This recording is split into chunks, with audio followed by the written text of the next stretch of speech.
जय हिंद। नमस्कार साथियों, स्वागत है आप सभी का अपने प्यारे से यूट्यूब चैनल एग्जाम सफ़र में। साथियों, जो भी लोग सेशन से इस समय जुड़ रहे हैं सभी को गुड मॉर्निंग, जय हिंद, नमस्कार। साथियों, आज की वीडियो में हम लोग बात करेंगे गणित शिक्षण विधि को लेकर। साथियों, कल के पेपर को देखकर आप सबको अंदाजा हो गया होगा कि पेपर कितना टफ आने वाला है, तो इसलिए आपके पास जो भी टेक्स्ट बुक है उसे आप रीड कर लें, वन लाइनर भी उसके देख लें। इस वीडियो में आपको हम बहुविकल्पी प्रश्नों को दिखाने वाले हैं जो आपके इजी नोट्स से होंगे, लेकिन इजी नोट्स से पूरा 100% पेपर फंसेगा इस चीज़ की कोई गारंटी लेता हो तो लेता रहे, लेकिन हम कह रहे हैं कि पूरे पेपर की गारंटी नहीं ले सकते हैं, भले ही पेपर फंस जाए। तो अभी आपके पास समय होगा, इस वीडियो को देख लें और इसके बाद आप अपने वन लाइनर पर भी ध्यान दें। इसके अलावा बहुत ज़्यादा कहीं पर घूमने की कोशिश ना करें, क्योंकि जहाँ भी आप जाएंगे, जिस भी यूट्यूब चैनल पर जाएंगे, जिस भी प्लेटफॉर्म पर जाएंगे, सबके पास यही सारे क्वेश्चंस हैं, कोई नया क्वेश्चंस नहीं है। तो आप इन क्वेश्चनों को रिवाइज कर लें, अच्छी बात है, क्योंकि इससे संबंधित क्वेश्चन आते हैं, घुमा के क्वेश्चंस आते हैं। लेकिन यदि आप उन क्वेश्चनों को नहीं समझ पाते हैं तो आप अपने वन लाइनर और कहीं ना कहीं से आप थोड़ा बहुत बुक को सरसरी निगाह से 2-3 बार देख लें, 2 बार देख लें, आपका काम हो जाएगा। तो आइए हम लोग वीडियो की शुरुआत करते हैं। वीडियो में आगे बढ़ने से आप पहले आपसे रिक्वेस्ट करना चाहेंगे कि वीडियो को लाइक, शेयर और चैनल को सब्सक्राइब अवश्य कर लें, ताकि किसी भी प्रकार के नोटिफिकेशन आपसे न छूटने पाए। एग्जाम का समय चल रहा है, बाकी आप समझदार हैं। तो प्यारे साथियों, फर्स्ट क्वेश्चन आपके सामने है, गणित शब्द का शाब्दिक अर्थ है। तो गणित शब्द का शाब्दिक अर्थ क्या है? वह शास्त्र जिसमें गणना की प्रधानता होती है। गणित में क्या करेंगे? गणना करेंगे। गा से गणित और गा से गणना करेंगे। वैसे भी गणनाएं की जाती हैं गणित में। ए ऑप्शन करेक्ट हो जाएगा।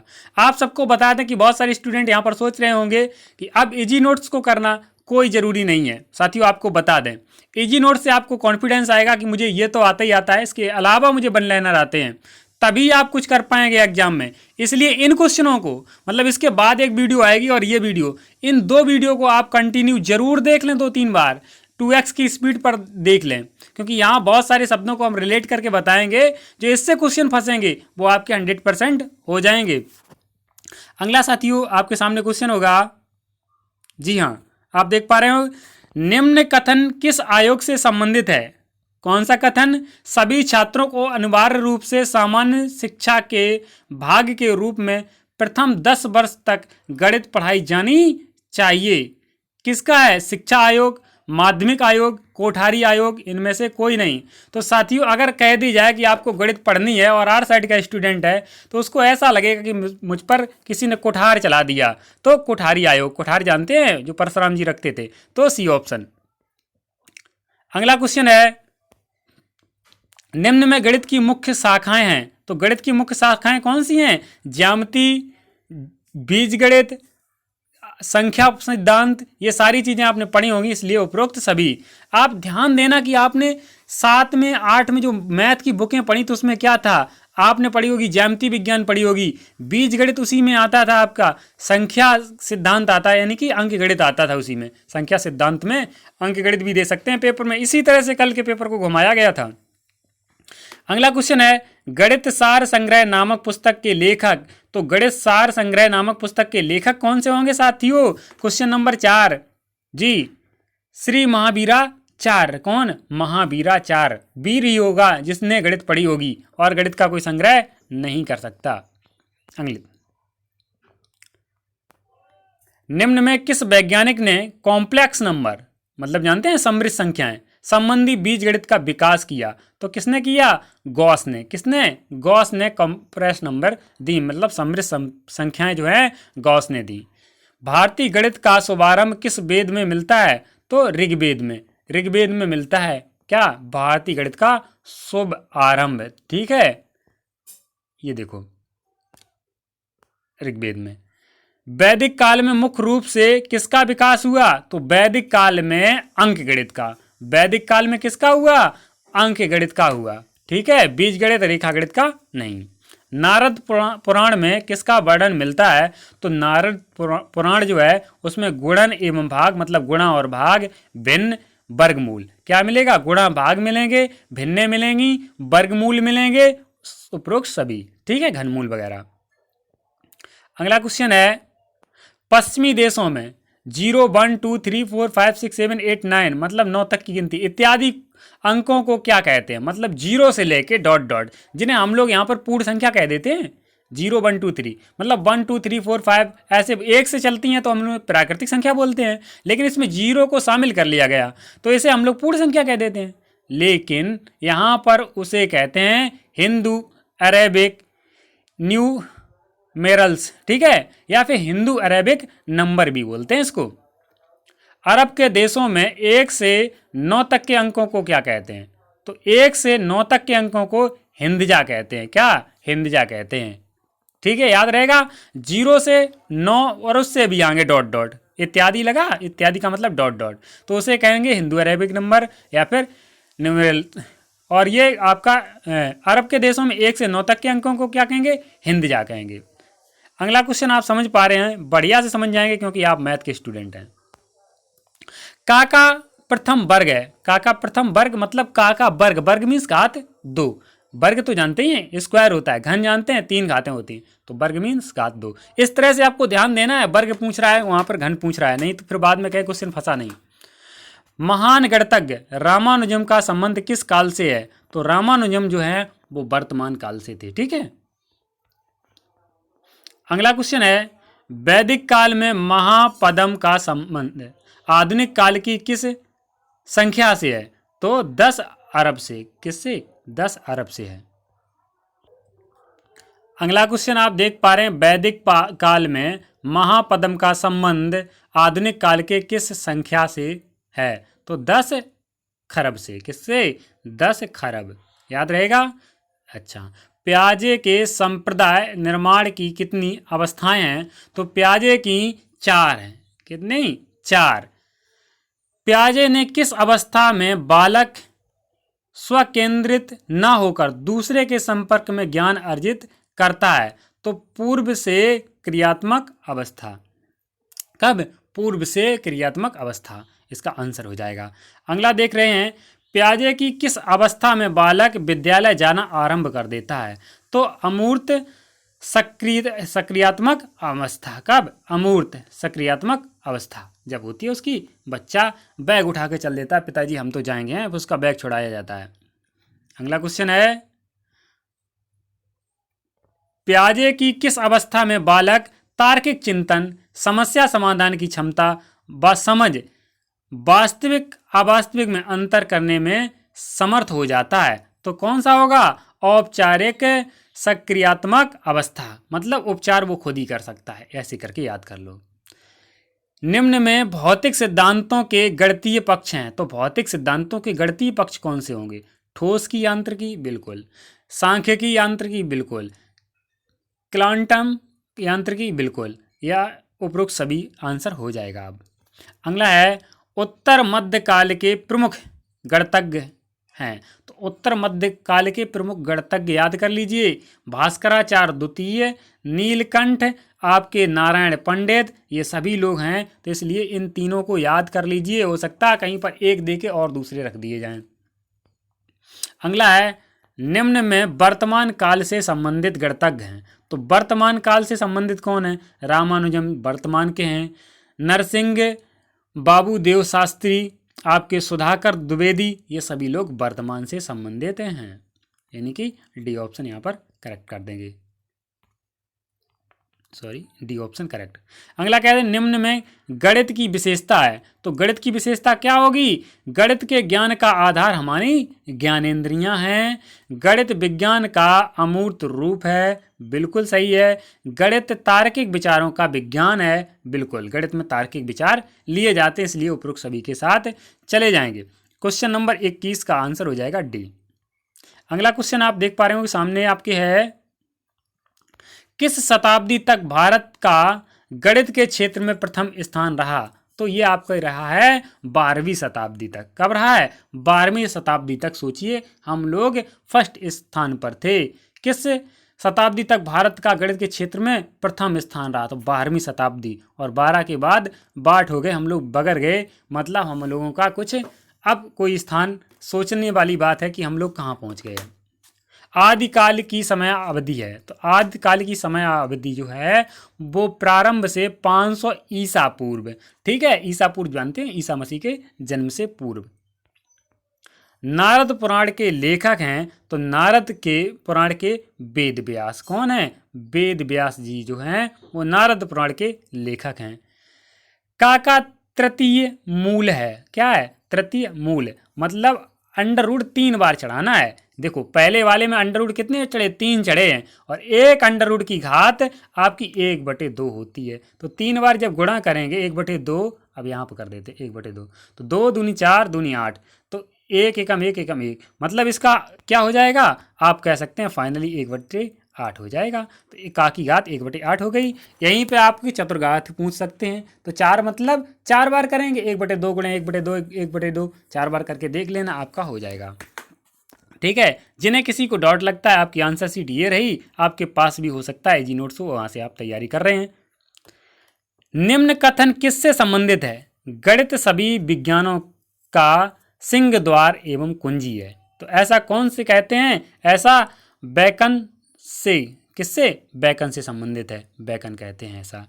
निम्न में से कौन सा कथन गणित के संबंध में नहीं है? गणित के संबंध में क्या नहीं है? सी ऑप्शन पर ध्यान दो। गणित ज्ञान प्राप्त परिणामों के अन्य परिस्थितियों में जांच का विज्ञान है, मतलब अन्य परिस्थितियों के लिए बात कर रहा है, ऐसा नहीं है। अगला क्वेश्चन है, प्राप्त परिणामों की अन्य परिस्थितियों में जांच का विज्ञान क्या कहलाता है? तो जांच का विज्ञान साथियों क्या कहलाएगा? Question number 3। क्वेश्चन नंबर 3 का आंसर होगा ए ऑप्शन। क्या होगा? क्वेश्चन नंबर 3 का आंसर होगा वैज्ञानिक ज्ञान। आपने देख लिया क्वेश्चन नंबर 3 का क्या है? ए ऑप्शन, और क्वेश्चन नंबर आपने देखा होगा इसका सी ऑप्शन था। जी बिल्कुल। अगला क्वेश्चन का चौथा है, और चौथे में कह रहे हैं किसने अपनी प्रमेय की खोज की खुशी में 100 बैलों की बलि चढ़ाई? साथियों आप इस क्वेश्चन को देखिए, इस प्रमेय को आपने खूब प्रयोग किया होगा। आर्किमिडीज, नेपोलियन, या इनमें से कोई नहीं, या फिर आपके पाइथागोरस ने। तो पाइथागोरस ने गा से गा याद रखो, तो ठीक है, 100 बैलों की बलि इसी में चढ़ाएगी। पाइथागोरस प्रमेय, पाइथागोरस प्रमेय जानते हैं? बिल्कुल जानते होंगे सभी लोग। पाइथागोरस प्रमेय का प्रयोग अक्सर सभी लोग करते ही हैं। वह शास्त्र जिसमें गणनाओं की प्रधानता हो क्या कहलाता है? तो गणनाओं की प्रधानता हो किस में करेंगे भैया? गणित में करेंगे ना, रसायन विज्ञान और भौतिक विज्ञान में तो नहीं करेंगे। अगला क्वेश्चन साथियों, ड्राइंग में भी पढ़ाई जाती है, तो ड्राइंग में क्या पढ़ाएंगे? रचनात्मक ज्यामिति, बीजगणित पढ़ाएंगे, या रेखा गणित पढ़ाएंगे, या इनमें से कोई नहीं पढ़ाएंगे? तो क्वेश्चन नंबर 6 रचनात्मक ज्यामिति, जिसे हम लोग, अरे रचनात्मक ज्यामिति आपने पढ़ा होगा, जैसे उन्होंने कहा 90 एक रेखा को 2 भागों में विभाजित कीजिए, तो हम लोग वहाँ पर करते थे ना, रेखा गणित थोड़ी नहीं, रचनात्मक ज्यामिति मतलब रचनाएं जो हम लोग करते हैं। अगला क्वेश्चन है, बीजगणित के वर्गात्मक समीकरण को किसके द्वारा हल कर सकते हैं? तो आपका क्या कह रहे हैं? वर्णात्मक समीकरण, और वर्णात्मक समीकरण को किसके द्वारा हल करेंगे? क्वेश्चन नंबर 7, जी हाँ, रेखा गणित के द्वारा। किसके? रेखा गणित के द्वारा। 7 का क्वेश्चन नंबर आंसर ए होगा। किसके बिना विज्ञान की शिक्षा अधूरी रहती है? तो किसके बिना रहेगी? साथियों हम लोग बात किसकी कर रहे हैं? इस पेपर में बात कर रहे हैं गणित की, तो गणित के बिना अधूरी रहती है। अगला क्वेश्चन है, हाइड्रोस्टैटिक्स से संबंधित विषय है, तो हाइड्रोस्टैटिक्स से संबंधित क्या होगा? आप हाइड्रोमीटर से याद कर सकते हैं। घनत्व, अपेक्षित घनत्व, जी हाँ, दोनों सही हो जाएगा, ए और बी दोनों। निम्न में गणित का संबंध किससे नहीं है? तो गणित का संबंध किससे नहीं होगा? विज्ञान से नहीं होगा, या व्याकरणीय अशुद्धियों से नहीं होगा, या फिर इतिहास से नहीं होगा, या इनमें से कोई नहीं होगा। तो आप समझ गए होंगे गणित का संबंध किससे नहीं होगा। क्वेश्चन नंबर 10, जी हाँ, आंसर होगा बी ऑप्शन। जिन्होंने बी बताया वो सभी लोग सही हैं, व्याकरणीय अशुद्धियाँ। विज्ञान में देखो थोड़ा बहुत गणित होता है, इतिहास में तो बिल्कुल होता है। आप कहेंगे कैसे? तो जितने भी आपकी डेटें होती हैं, जितने भी आपके सन होते हैं, वो डेट उसमें लिखे होते हैं मैथ में, तो इसलिए वो आपका जरूर हो जाएगा। अगला क्वेश्चन कह रहे हैं, आपके सामने क्वेश्चन होगा, निम्न कथन किससे संबंधित है? कौन सा कथन? गणित एक ऐसा विषय है जो मानसिक शक्तियों को प्रशिक्षित करने का अवसर प्रदान करता है, ऐसा कौन कहते हैं, या फिर यह कथन किससे संबंधित है, किसने कहा है। क्वेश्चन नंबर 11, प्लेटो। क्या? प्लेटो से। गणित एक ऐसा विषय है जो मानसिक शक्तियों को प्रशिक्षित करने का अवसर प्रदान करता है, मतलब माइंड की जो प्लेटें हैं उन्हें घुमा देता है। ऐसे करके याद कर लो कि माइंड की प्लेटें घुमाता है प्लेटो। अगला क्वेश्चन 12 कह रहे हैं, 12 में गणित सभ्यता और संस्कृति का दर्पण है, यह कथन है। तो गणित क्या है? सभ्यता और संस्कृति का दर्पण है। ये कथन संबंधित है, किससे संबंधित है? क्वेश्चन नंबर 12 है, यस, होंगबेन से। किससे? होंगबेन से। अब देखो, आपसे क्वेश्चन नंबर 13 में पूछ ही क्या रहे हैं? कुछ नहीं पूछ रहे हैं, ए प्लस बी का होल स्क्वायर पूछ रहे हैं। तो इसका मतलब होगा आपका C option, A square plus B square plus के 2ab हो जाएगा ना। अब आपसे यदि क्वेश्चन पूछ दिया जाए ए माइनस बी का होल स्क्वायर कौन सा होगा, तो आपका क्या होगा? आप जानते होंगे, ए स्क्वायर प्लस के बी स्क्वायर माइनस के 2ab। तो ये चीज़ें तो आपको याद होनी चाहिए, ए प्लस बी का होल स्क्वायर, ए माइनस बी का होल स्क्वायर, ए क्यू माइनस बी क्यू, ये सारी चीज़ें याद होनी चाहिए। बीजगणित के युगपत समीकरण को किसकी सहायता से हल कर सकते हैं? तो बीजगणित के युगपत समीकरण को आप किसकी सहायता से हल करेंगे? जी हाँ, युगपत समीकरण, 2 समीकरण होंगे बीजगणित के, तो उन्हें ग्राफ से ग्राफ से समीकरण जो है वो आप ग्राफ से सॉल्व कर सकते हैं। अगला क्वेश्चन है, आंकड़ों को व्यवस्थित रूप प्रदान करने में किसका उपयोग किया जाता है? तो आंकड़ों को किसमें? व्यवस्थित रूप में। जी हाँ, अंकगणित का। किसका होगा? अंकगणित का। व्यवस्थित रूप में अंकगणित का प्रयोग करेंगे, क्योंकि आंकड़े हैं। किस में आंकड़ों को व्यवस्थित रूप में प्रस्तुत किया जाता है? तो किस में किया जाता है? डी ऑप्शन, सांख्यिकीय विधि में। किस में किया जाता है? सांख्यिकीय विधि में। अगला क्वेश्चन आप यहाँ से अपनी आंसर शीट को मिला सकते हैं। आगे हम लोग कंटिन्यू करते हैं। देखिए फर्स्ट क्वेश्चन आपके सामने। फर्स्ट क्वेश्चन पर थोड़ा ध्यान दें। उद्देश्यों का क्षेत्र होता है, तो उद्देश्यों का क्षेत्र कैसा होता है साथियों? आपके उद्देश्य कैसे होंगे? सीमित होंगे, संकुचित होंगे? सीमित मतलब आप गिना चुना उद्देश्य बना के चल रहे हैं क्या, या फिर संकुचित? आप कहेंगे हमारे उद्देश्य जो हैं वो व्यापक है, बहुत सारी चीज़ें हम सोचते हैं मन में, तो इसलिए व्यापक। प्राप्त उद्देश्य का क्षेत्र होता है, तो प्राप्त उद्देश्य, जैसे आपको कोई उद्देश्य प्राप्त हो गया तो उसका क्षेत्र कैसा होगा? आपका संकुचित होगा। कैसा होगा? संकुचित होगा। आपने टारगेट बनाया छोटा सा, वो मिल गया। आपने ज़िंदगी में दूसरा टारगेट नहीं बनाया, तो कैसा? संकुचित। ठीक है। प्राप्त उद्देश्यों की जिम्मेदारी प्रायः किसकी होती है? तो प्राप्त उद्देश्यों की जिम्मेदारी किसकी होगी? Question number 3। जी हाँ, आपके होगे शिक्षक की। प्राप्त उद्देश्यों की जिम्मेदारी प्रायः किसकी होती है? तो शिक्षक की होगी। बच्चे को कैसा बनाना है। किसका प्रयोग मुख्यतः मनोविज्ञान में होता है? तो किसका प्रयोग होगा? Question number 4। और क्वेश्चन नंबर 4 का आंसर होगा आपका बी, आपके प्राप्त उद्देश्यों का। अगला क्वेश्चन आप देख पा रहे होंगे आपके सामने है, उद्देश्यों के स्रोत हैं। तो उद्देश्यों के स्रोत कौन से होंगे साथियों? समाज शास्त्र, दर्शन शास्त्र, संपूर्ण शिक्षा शास्त्र, या फिर उपरोक्त सभी। तो क्वेश्चन नंबर 5 का आंसर होगा आपका उपरोक्त सभी। उद्देश्यों के स्रोत हैं समाज शास्त्र, दर्शन शास्त्र, संपूर्ण शिक्षा शास्त्र, ये सारी चीज़ें हो जाएंगी। प्राप्त उद्देश्य से संबंधित नहीं है, तो प्राप्त उद्देश्य से संबंधित क्या नहीं होगा? Question number 6। और क्वेश्चन नंबर 6 का आंसर होगा सी ऑप्शन, ये अस्पष्ट और अनिश्चित होते हैं। प्राप्त उद्देश्य कभी अनिश्चित हो ही नहीं सकता, निश्चित होगा। अस्पष्ट, भैया उद्देश्य बनाया तो स्पष्ट क्यों नहीं करेंगे? बताएंगे ना कि हमें बनना है डीएम या बनना है बीएड करने के बाद टीचर।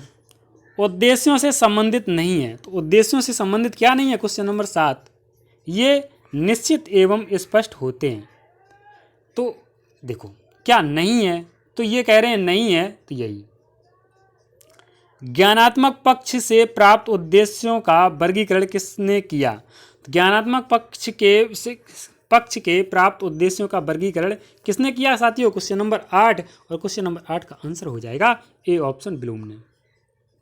भावनात्मक पक्ष के प्राप्त उद्देश्यों का वर्गीकरण किसने किया? तो भावनात्मक पक्ष के प्राप्त उद्देश्यों का वर्गीकरण किसने किया? Question number 9। और क्वेश्चन नंबर 9 का आंसर होगा बी, करथवाल ने। किसने? करथवाल ने। अगला है, क्रियात्मक पक्ष के प्राप्त उद्देश्यों का वर्गीकरण किसने किया? तो आपका ये क्वेश्चन करा दिया ना, क्वेश्चन नंबर 11। और क्वेश्चन नंबर 11 आपके सामने है, कह रहे हैं निम्न पद भावनात्मक पक्ष से संबंधित नहीं है। तो कौन सा पक्ष जो है वो भावनात्मक पक्ष से संबंधित नहीं होगा? क्वेश्चन नंबर 11, और क्वेश्चन नंबर 11 का आंसर होगा आपका बी ऑप्शन, ज्ञान जो है वो भावनात्मक पक्ष नहीं। ज्ञान अंदर से आता है, भावना से कोई मतलब नहीं होता है। निम्न पद ज्ञानात्मक पक्ष से संबंधित नहीं है, तो ज्ञानात्मक पक्ष से संबंधित कौन सा नहीं होगा? तो ज्ञानात्मक पक्ष से आपका ज्ञान नहीं होगा, या बोध नहीं होगा, या विश्लेषण नहीं होगा, या समायोजन नहीं होगा। क्वेश्चन नंबर 12, समायोजन, बिल्कुल सही बताया आपने। ज्ञानात्मक उद्देश्यों को व्यवहारिक रूप में लिखने का श्रेय किसको जाता है? ज्ञानात्मक उद्देश्यों को व्यवहारिक रूप में लिखने का श्रेय किसको जाता है? Question number 13। क्वेश्चन नंबर 13 का आंसर होगा हर्बर्ट मेगर को। किसको? हर्बर्ट मेगर को जाता है, यानी कि ए ऑप्शन करेक्ट हो जाएगा। फिर से गड़बड़, चलो ए ऑप्शन, जी हाँ, ए ऑप्शन करेक्ट हो जाएगा।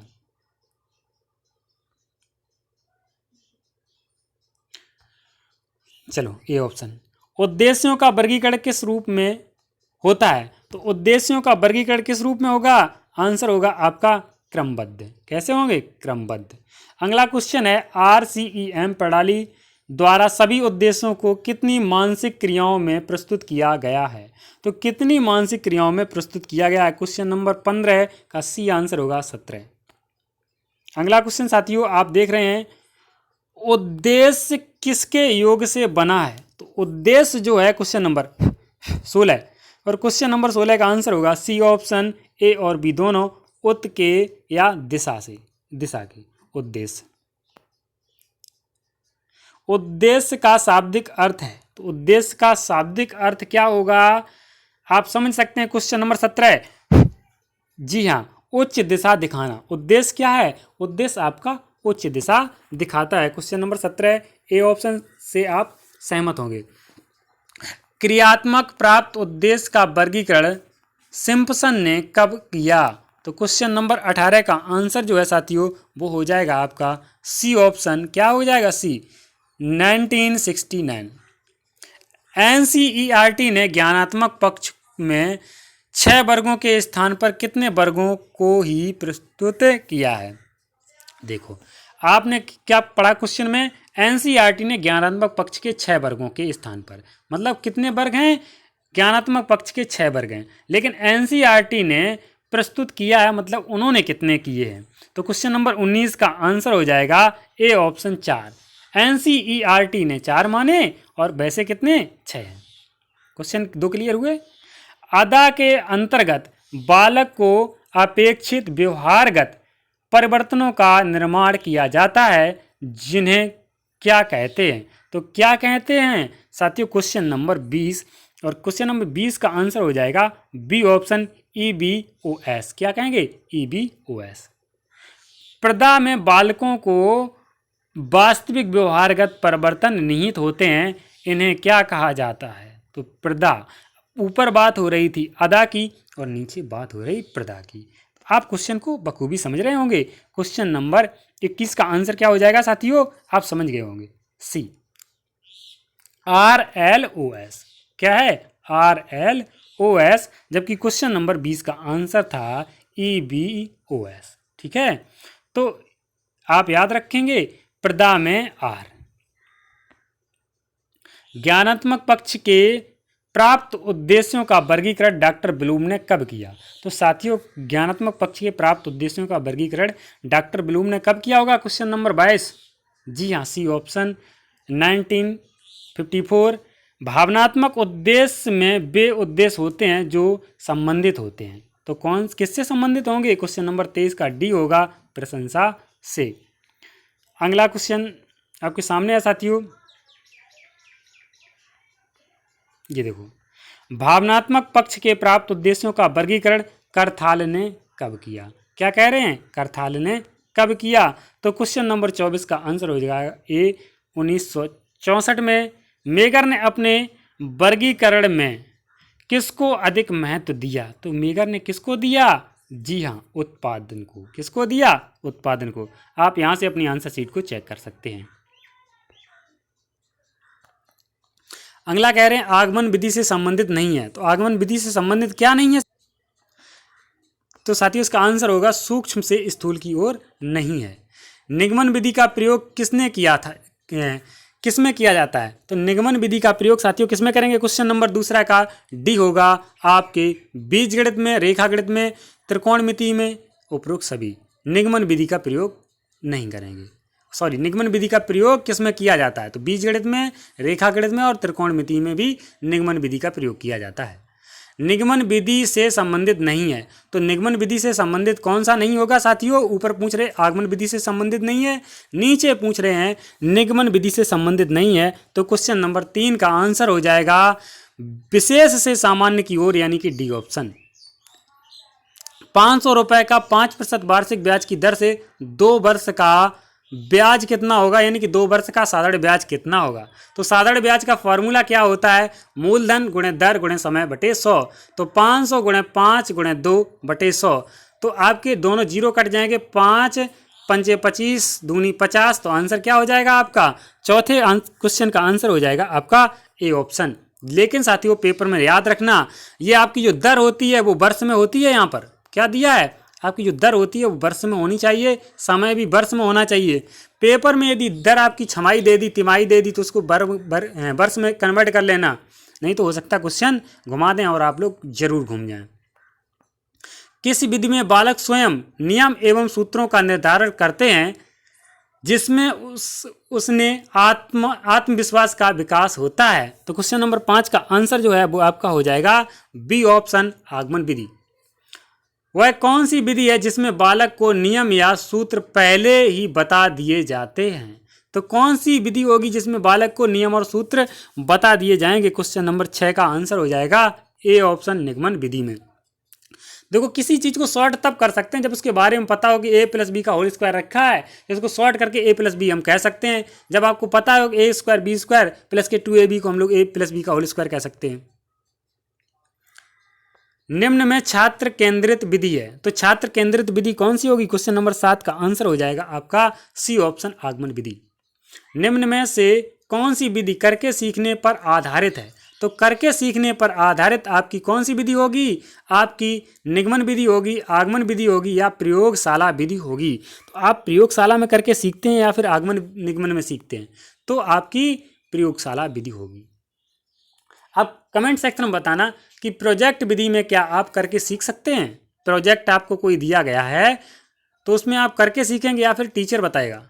योजना विधि के जन्मदाता हैं। तो योजना विधि के जन्मदाता कौन से होंगे? क्वेश्चन नंबर 9 का आंसर होगा A option, sir William Kilpatrick. कौन है? किलपैट्रिक। अगला क्वेश्चन है निम्न कथन किससे संबंधित है? कौन सा कथन? प्रोजेक्ट वह उद्देश्यपूर्ण कार्य है जिसमें लगन के साथ सामाजिक वातावरण में किया जाता है।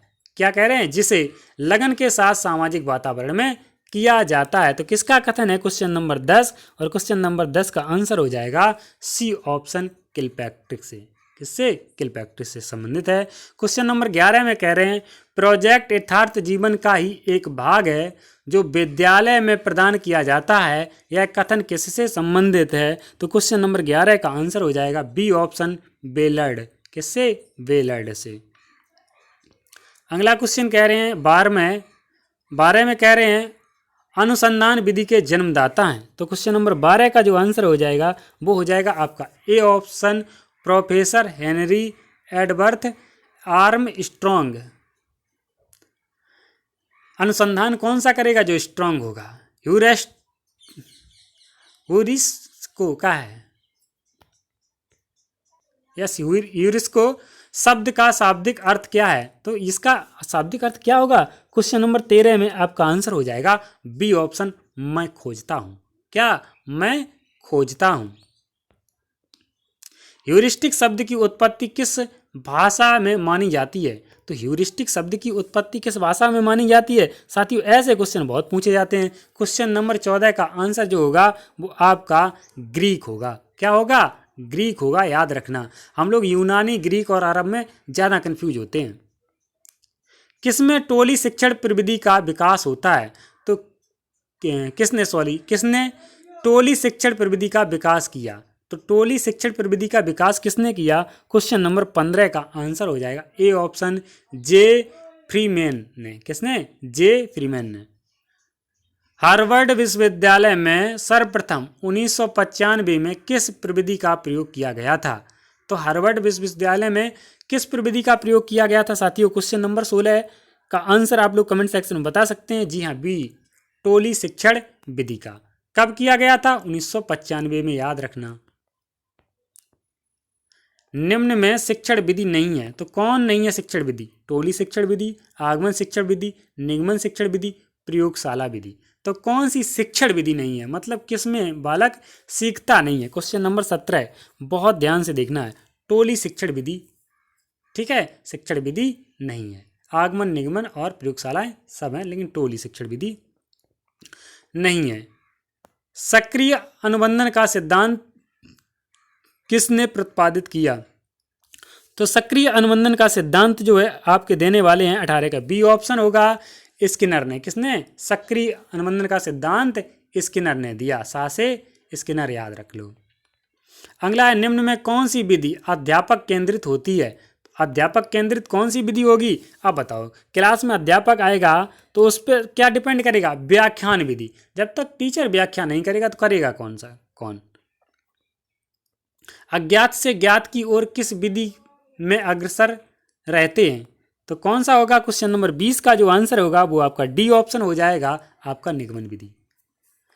निम्न में संश्लेषण विधि का गुण नहीं है, तो संश्लेषण विधि का गुण कौन सा नहीं होगा? क्वेश्चन नंबर 21 का बी ऑप्शन हो जाएगा। इस विधि में छात्र वास्तविक क्रियाओं के द्वारा नहीं सीख पाते हैं। क्वेश्चन नंबर आपका 22 होगा, एलन तथा रियोन ने सूक्ष्म शिक्षण के कितने सिद्धांतों का वर्णन किया है? तो क्वेश्चन नंबर जो है 22 का आंसर हो जाएगा सी ऑप्शन 5। क्या हो जाएगा? 5। आगमन विधि देखते हैं अभी हाल।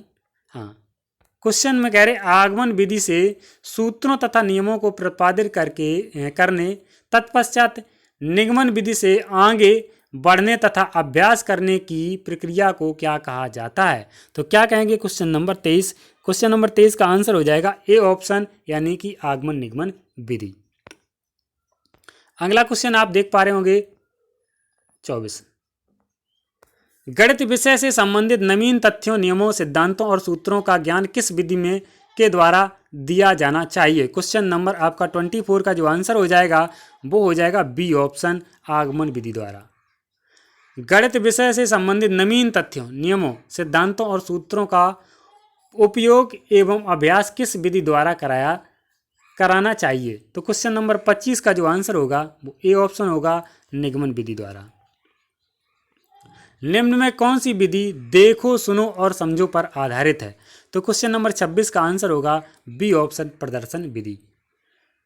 निम्न में प्रदर्शन विधि का गुण नहीं है, तो प्रदर्शन विधि का गुण कौन सा नहीं होगा? यह विधि अधिक लचीली है। देखो, प्रदर्शन विधि बहुत अधिक लचीली नहीं होती है। किसी चीज़ को देख के समझ जाना बहुत मुश्किल भी होता है, बहुत आसान भी होता है। किसी की भोली सूरत देखकर आप एक बार में अंदाज़ा नहीं लगा सकते हैं कि ये आदमी कितना फरेब है या कितना अच्छा है। निम्न में प्रयोगशाला विधि का गुण नहीं है, तो प्रयोगशाला विधि का गुण कौन सा नहीं है? क्वेश्चन नंबर 28 का आंसर हो जाएगा सी ऑप्शन, इसमें समय कम लगता है। तो प्रयोगशाला विधि में समय कम नहीं लगता है भैया, 4-5 दिन हो जाए को प्रैक्टिकल रीडिंग सही ना आए। 29 में कह रहे किसके अनुसार समस्या समाधान चिंतन को विवेचना चिंतन कहते हैं? तो किसके अनुसार कहेंगे? क्वेश्चन नंबर 29 का डी ऑप्शन हो जाएगा, ड्यूवी के अनुसार। वास्तविक चिंतन प्रयोग एवं निरीक्षण पर आधारित विधि है, ऐसा कौन कहते हैं? तो प्रयोगशाला विधि। आप यहां से अपनी आंसर शीट को मिला सकते हैं। इस वीडियो को साथियों यहीं पर एंड करते हैं। तो थैंक यू फॉर वाचिंग। मिलते हैं नेक्स्ट वीडियो में। हो सकता है आपको यहाँ पर 3 पार्ट मिलने, 3 पार्ट में आपका कंप्लीट करा जाए। Thank you for watching. मिलते हैं नेक्स्ट वीडियो में। आगे अपनी राय देना जरूर उचित समझें, अपनी राय को अवश्य दें। Thank you for watching.